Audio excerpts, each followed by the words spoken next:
Everyone, welcome back to Pico academy. Daily current affairs की class कर रहे हैं, तो चलिए स्टार्ट करते हैं। Who has been appointed as the new director of Asian Development Bank of India?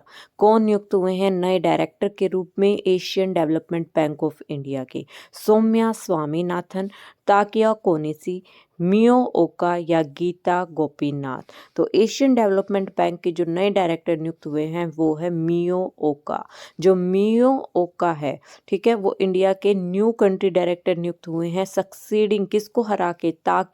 Takio Konishi को सक्सीड करके मियो ओका एशियन डेवलपमेंट बैंक के क्या नियुक्त हुए हैं? डायरेक्टर नियुक्त हुए हैं। अब एशियन डेवलपमेंट बैंक की बात कर लेते हैं, उसका फॉर्मेशन ईयर देख लीजिए। 19 दिसंबर 1966 को एशियन डेवलपमेंट का 19 दिसंबर 1966 को क्या है? फाउंडेशन ईयर है। हेडक्वार्टर कहाँ पे है? मनीला फिलीपींस में। मनीला फिलीपींस में हेडक्वार्टर है। मेंबरशिप है 68 कंट्रीज की मेंबरशिप कंट्रीज है इसमें। और प्रेसिडेंट कौन है अभी? Masatsugu Asakawa. Masatsugu Asakawa Asian Development Bank के क्या है? प्रेसिडेंट है। तो ये इंपॉर्टेंट इंफॉर्मेशन है जो एशियन डेवलपमेंट बैंक के बारे में आपको याद करनी है कि नए डायरेक्टर कौन नियुक्त हुए हैं, और सबसे इंपॉर्टेंट है प्रेसिडेंट और फॉर्मेशन ईयर, और हेडक्वार्टर भी बहुत इंपॉर्टेंट है। इस टाइप के क्वेश्चन एग्जाम में देखने को मिलते हैं। चलिए नेक्स्ट क्वेश्चन पे।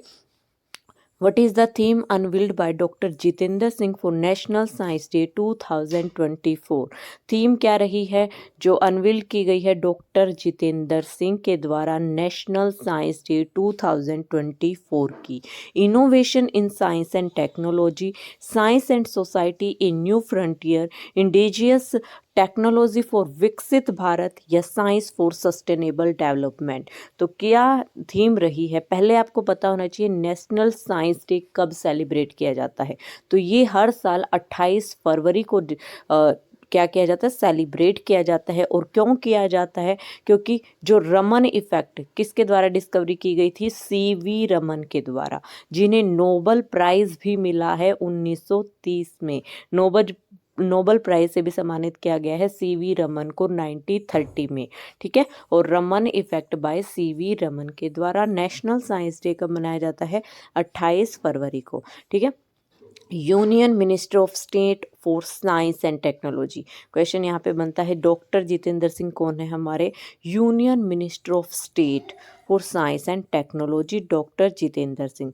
और थीम क्या रखी गई है नेशनल साइंस डे की? नेशनल साइंस डे की थीम जो इम्पोर्टेंट है, इंडिजियस टेक्नोलॉजी फॉर विकसित भारत। तो ये हमारी थीम रखी गई है, ठीक है। ये इम्पोर्टेंट जो जो हाईलाइटेड है ये इम्पोर्टेंट है, तो ये आपको लर्न करनी है।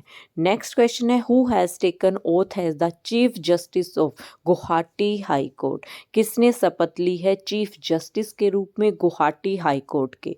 जस्टिस विजय बिश्नोई, जस्टिस अमित मिश्रा, अरुण बंसल या रमेश सिन्हा?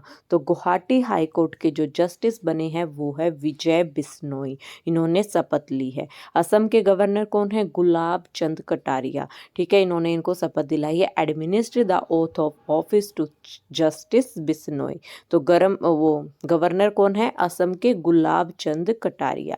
चीफ मिनिस्टर कौन है? चीफ मिनिस्टर हमारे हेमंत बिश्वा शर्मा, वो भी इस ओकेजन में शामिल थे। तो मेन इंपॉर्टेंट यहाँ से क्या क्या बनते हैं कि चीफ जस्टिस कौन बने हैं? गुवाहाटी हाई कोर्ट के विजय बिश्नोई बने हैं। गवर्नर कौन है? गुलाब चंद कटारिया हैं। और चीफ मिनिस्टर कौन है? हेमंत बिश्वा शर्मा, ठीक है।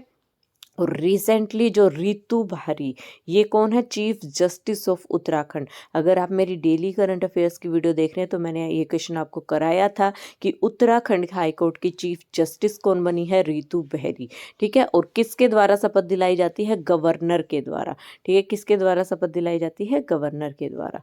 नेक्स्ट आता है हमारा OECD raises India's financial year 24-25 GDP growth forecast to.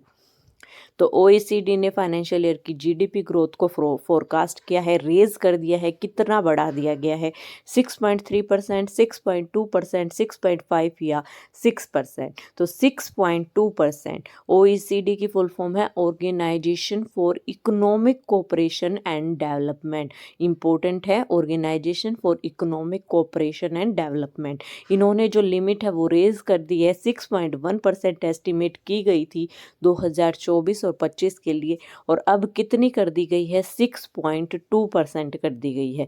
ठीक है, इंक्रीज कर दी गई है। तो अभी हम OECD, ये भी इंटरनेशनल ऑर्गेनाइजेशन है, जितने भी अभी लेटेस्ट में इंटरनेशनल ऑर्गेनाइजेशन के नाम आ रहे हैं वो उनके हेड क्वार्टर, उनका एस्टेब्लिशमेंट ईयर, ये आपको याद होना चाहिए। ठीक है, अब इसमें देखिए, अब जो एस्टेब्लिशमेंट ईयर है इसका 16 अप्रैल 1948, 1948 में एस्टेब्लिशमेंट ईयर हुआ है, एस्टेब्लिश्ड हुआ है क्या, OECD, organisation for economic cooperation and development. Headquarter कहाँ है, पेरिस फ्रांस में है, और मेंबरशिप कंट्री कितनी है, 38 मेंबरशिप कंट्री है। तो ये सन आपको जरूर याद होना चाहिए, 16 अप्रैल 1948 को। नेक्स्ट क्वेश्चन पे चलते हैं। Where was the BIMSTEC Aquatic Championship inaugurated by Sport Minister Anurag Thakur? तो कौन है हमारा स्पोर्ट्स मिनिस्टर, अनुराग ठाकुर। इनके द्वारा क्या इनोग्रेट किया गया है, बिम्स्टेक एक्वेटिक चैंपियनशिप। तो ये कहाँ पे ऑर्गेनाइज की गई है, कोलकाता में, मुंबई में, न्यू दिल्ली या चेन्नई में। तो बिम्स्टेक एक्वेटिक, पहले आपको यूथ एंड स्पोर्ट्स मिनिस्टर पता होना चाहिए किसके द्वारा इनोग्रेट किया गया है ये बिम्स्टेक एक्वेटिक चैंपियनशिप। तो अनुराग ठाकुर के द्वारा कहाँ पे की गई है, न्यू दिल्ली में। कब की गई है, 6 फरवरी को। ठीक है, फर्स्ट टाइम है जो ये बिम्स्टेक एक्वेटिक चैंपियनशिप ऑर्गेनाइज की गई है, पहली बार ऑर्गेनाइज की गई है। अब बिम्स्टेक की फुल फॉर्म देख लीजिए, Bay of Bengal Initiative for Multi Sectoral Technical and Economic Cooperation. Bay of Bengal का जो इनिशिएटिव लिया गया है मल्टी सेक्टर के लिए, ये टेक्निकल और इकोनॉमिक कोऑपरेशन में। ठीक है, अब बिम्स्टेक कब फॉर्म हुआ था, 6 जून 1997 को। 6 जून 1997 को रट लीजिए कब फॉर्म हुआ था। और सेक्रेटरी जनरल कौन है बिम्स्टेक के, इंदिरा मणि पांडे। इंदिरा मणि पांडे क्या है, सेक्रेटरी जनरल है। चलिए नेक्स्ट क्वेश्चन पे चलते हैं। Which state government decide to introduce chief minister Vayoshri Yojana. किस स्टेट के गवर्नमेंट ने चीफ मिनिस्टर व्योश्री योजना शुरू की है, इंट्रोड्यूस की है। ठीक है, तो मध्य प्रदेश, महाराष्ट्र, असम या तमिलनाडु। तो जो महाराष्ट्र की गवर्नमेंट है उसने डिसाइड किया है इंट्रोड्यूस करने के लिए चीफ मिनिस्टर व्योश्री योजना। ठीक है, इसमें बेनिफिट मिलेगी 15 लाख सीनियर सिटीजन को।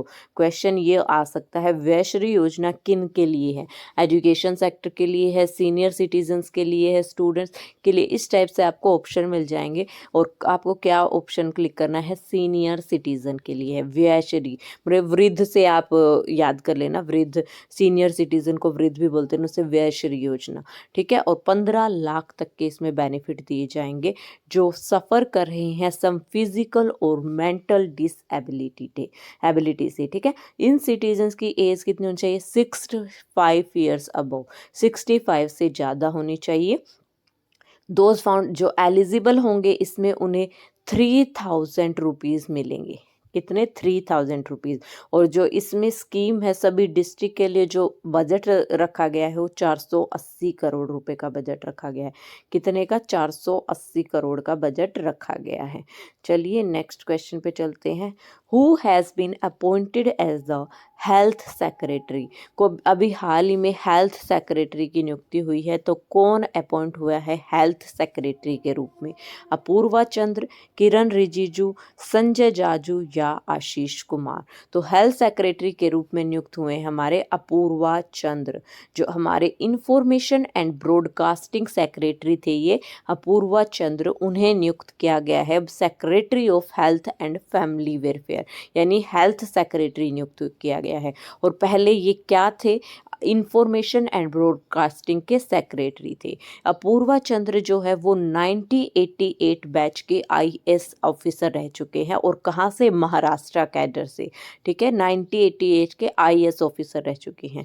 और अब सीनियर जाजू की बात कर ली जाए, इन्हें अब किन की पोस्ट दे दी गई है, इंफॉर्मेशन एंड ब्रॉडकास्टिंग सेक्रेटरी की, in the place of Apurva Chandra. Apurva Chandra की जगह अब इंफॉर्मेशन एंड ब्रॉडकास्टिंग सेक्रेटरी के जो सेक्रेटरी नियुक्त हुए हैं वो संजय जाजू है और हेल्थ सेक्रेटरी हैं अपूर्वा चंद्र।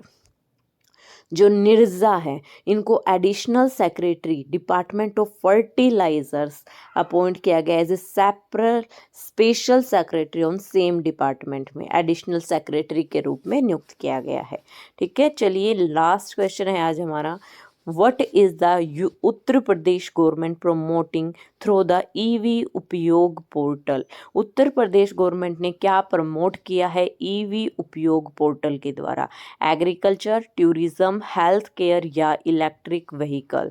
तो इन्होंने प्रमोट किया है ईवी से ही, याद कर लेना, ईवी से इलेक्ट्रिक व्हीकल। यूपी उपयोग, यूपी से उत्तर प्रदेश कर लेना, अगर नहीं याद हो उपयोग किसने, तो यूपी ने, यूपी इसमें आ गया ना। और वी से इलेक्ट्रिक व्हीकल, इलेक्ट्रिक व्हीकल जो है वो उत्तर प्रदेश गवर्नमेंट के द्वारा प्रमोट किया गया है इलेक्ट्रिक व्हीकल को, और कौन से पोर्टल के द्वारा, ईवी उपयोग पोर्टल के द्वारा। इस इनिशिएटिव का मेन एम क्या है कि इन्वायरमेंटल फ्रेंडली ट्रांसपोर्टेशन होना चाहिए और reduce dependence on fossil vehicle. जो फॉसिल फ्यूल व्हीकल है उनको रिड्यूस कर देना चाहिए, उन पे डिपेंडेंस नहीं होनी चाहिए। और किस पे ध्यान देना चाहिए, इन्वायरमेंटल फ्रेंडली प्रोडक्ट पे ध्यान देना चाहिए। तो अगर आपको मेरी वीडियो पसंद आए तो इसे लाइक और सब्सक्राइब जरूर कीजिए।